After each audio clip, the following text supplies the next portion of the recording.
Live from downtown Detroit, home of WDIV and Click on Detroit, Local 4 News at 6 starts now. We are now getting a look at the police report from the car crash involving a U of M basketball player. A developer says he was just trying to clean up his piece of land by cutting down trees. Now he faces a shocking fine. Also, a store clerk trying desperately to give armed robbers what they want gets beaten up anyway. Topping our news tonight at 6, the reminders of the dangers faced by people who work the overnight shift. Yeah, when thieves with a shotgun stormed into the 7-Eleven in Livonia, the clerk behind the counter did exactly what police say you're supposed to do. He cooperated, but that still didn't spare him a beating. Sean Lay is live with the video and what Livonia police are saying about this. Sean? I'll tell you what, the video is hard to watch and it's absolutely outrageous. But police say tonight, watch your screen closely because they believe the guy who's wielding that shotgun beating this clerk is wearing a big clue. Males masks. The overnight clerk at the 7-Eleven on 7 Mile at Inkster in Livonia calling for help just after 1 in the morning, February 13th, after he's rushed by 2 men wearing masks. One is armed with a shotgun. And not only do they demand what little cash there is in both registers, the clerk is cooperating, and the robber with the shotgun begins to beat him with that gun. I'm bleeding right now. I'm going to send you a rescue squad. Did they hit you with the shotgun? What happened? Did they shoot you or hit you? I got busted inside of the head. Tonight, Livonia police want to catch these two. The robbers asking the clerk if he wanted to die and demanded that he open the store's safe. The clerk has no control over the safe, so he was beaten again. One of the suspects still strikes him with the long gun several times, gets him into the back room, strikes him multiple times while he's in the back room. And I hope this strikes a chord with everybody out there that if you know these people, let's get some information so we can get them locked up.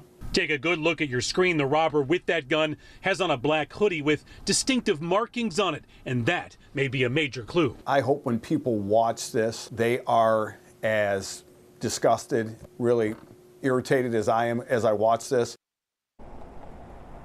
And let's hope people recognize these two or at least can help in a way to call police. In the meantime, Devin, Kimberly, that clerk we're told is recovering, is going to be okay. Back to you. These crooks look like they know what they're doing, Sean. Do police think they were doing robberies like this in other places? Yeah, you're right, because they acted so quickly. They knew what to go for right away, but police are saying they're new to their radar, but they're on the radar big time right now. Indeed. Okay, Sean, thanks.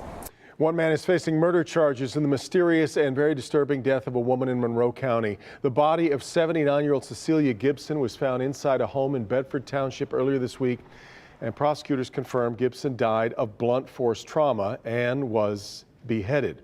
Well, now 45-year-old Kenny McBride is charged with homicide and the mutilation of a body. McBride is being held in Monroe County Jail right now without bond, due back in court next week. An ex-UAW official charged in connection to the ongoing corruption probe learned his sentence today. Mike Grimes admitted to receiving more than $1.5 million in bribes and kickbacks from UAW vendors and contractors. Grimes was facing 20 years in prison but agreed to take a plea deal. A judge sentenced him today to 2 years and 4 months in prison. We caught up with Grimes outside court. I just wanted to say I'm sorry to the UAW membership. And to my family. I want to ask God for forgiveness, and I want to ask the membership for forgiveness. I stepped up, admitted what I did, and my punishment is what it is, and I accept responsibility for it. The UAW released a statement that reads in part, Mike Grimes violated his oath of office and betrayed the trust of all our hardworking members. While our union is moving forward, we will never forget the costly lessons from our past.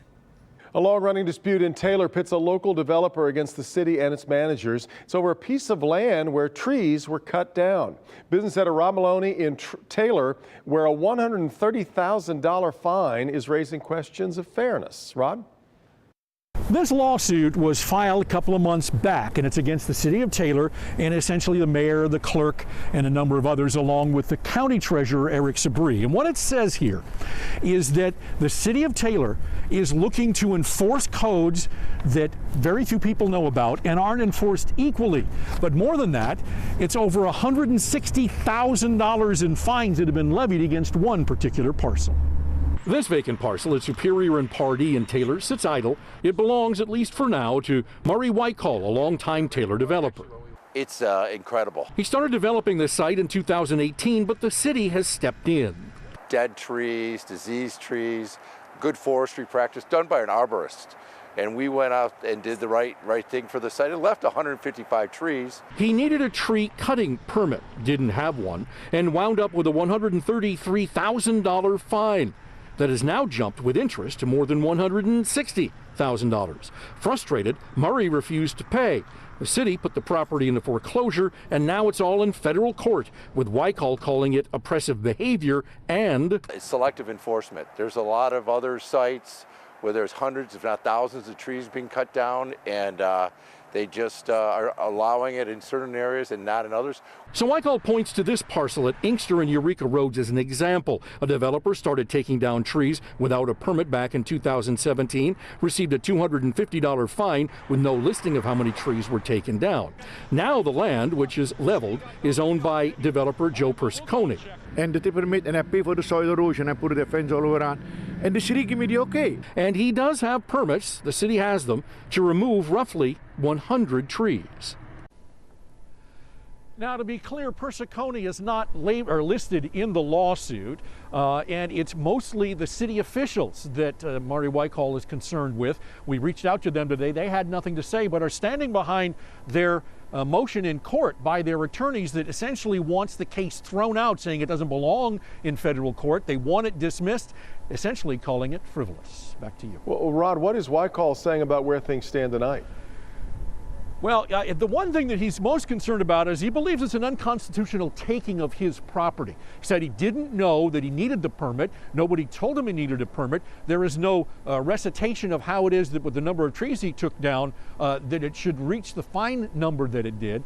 And so all of these things adding up to something he wants to see taken care of in court, in federal court, and soon. Yeah. All right, Rod. Kim? Hate has reared its ugly head more than once in Saline recently, first in the form of slurs on social media, then a parent's racist outburst at a public meeting. So in about 30 minutes or so, parents, students, and school leaders are meeting to try to address the racial tension in the city. Coco McAboy spoke with concerned parents and joins us live from Pleasant Ridge Elementary School. Coco, they are calling this a community conversation. That's right, and it's really an opportunity for parents, students, and school officials to really talk about the racial tension and how to fix it. And today we spoke with some parents who already have ideas.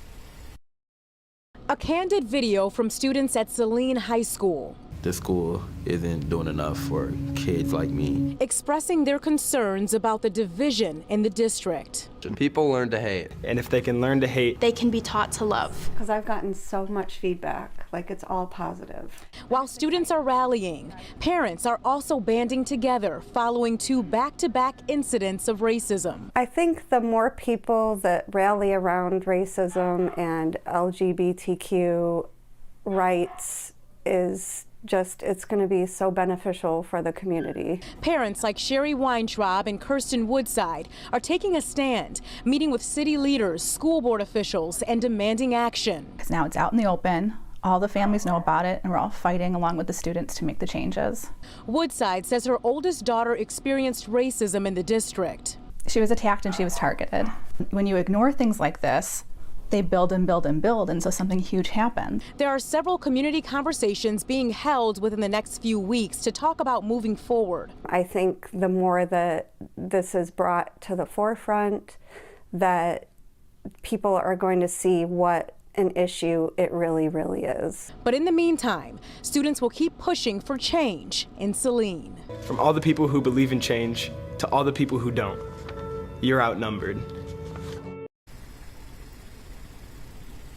And we, of course, will be inside of the meeting here, and we'll have an update for you at 11 o'clock. Reporting live this evening, I'm Coco McAboy, Local 4. Back to you. Coco, thanks. All eyes on Las Vegas tonight as a new contender in the race for the Democratic presidential nomination takes the stage for the first time. Former New York Mayor Michael Bloomberg will go face-to-face with 5 other Democratic hopefuls, and it's Bloomberg's, of course, first appearance coming up tonight. A new NBC News Wall Street Journal poll shows Senator Bernie Sanders now the clear national frontrunner with a double-digit lead over the field. Joe Biden hoping for a strong finish in Nevada after disappointing showings in Iowa and New Hampshire. You can watch tonight's debate here on Local 4. It gets underway at 9 p.m., and we'll have a complete recap on Local 4 News at 11. We're getting a look at the police report from the crash that got Michigan guard Xavier Simpson suspended last month. Ann Arbor police say they found Simpson outside a car crashed into a pole at 3 a.m. on January 26th. The police report shows Simpson gave officers a fake name and denied he was the driver. Police say the car belonged to the wife of Michigan Athletics Director Ward Manuel. Police talked to the Manuels, who told them Simpson was driving the car. A week after the crash, Simpson admitted he was driving the car. Ann Arbor police gave Simpson a traffic ticket. Police want people to be on the lookout for some thieves who used a stolen pickup truck to break into an ATM. Happened around 4 o'clock this morning on Michigan Avenue in Ypsilanti Township. Police say 3 men chained the ATM to the truck and broke it open, got away with a still unannounced amount of money. They are described as 3 men wearing dark clothing, gloves, and they had their faces covered. So there's not very much to go on from the video. That's why police are hoping that someone saw something or knows something that can help them in their investigation. All right, still ahead here at 6, a company many people feel has taken too much from Michigan already has made a decision about whether to try and take a little more. We'll have that coming up, and here's Ben. Kim, a sunset tonight at 6:10. I think it's right on schedule as it's just about disappearing over the horizon. Single-digit feels though on the way tonight. A nice recovery for the weekend, and things get a lot more active next week. We'll run it all down for you next. And many of us would be upset to learn that in most states, medical students can perform a certain type of exam on patients under anesthesia without getting consent. Dr. Frank McGeorge on the reason why and what the law says here in Michigan.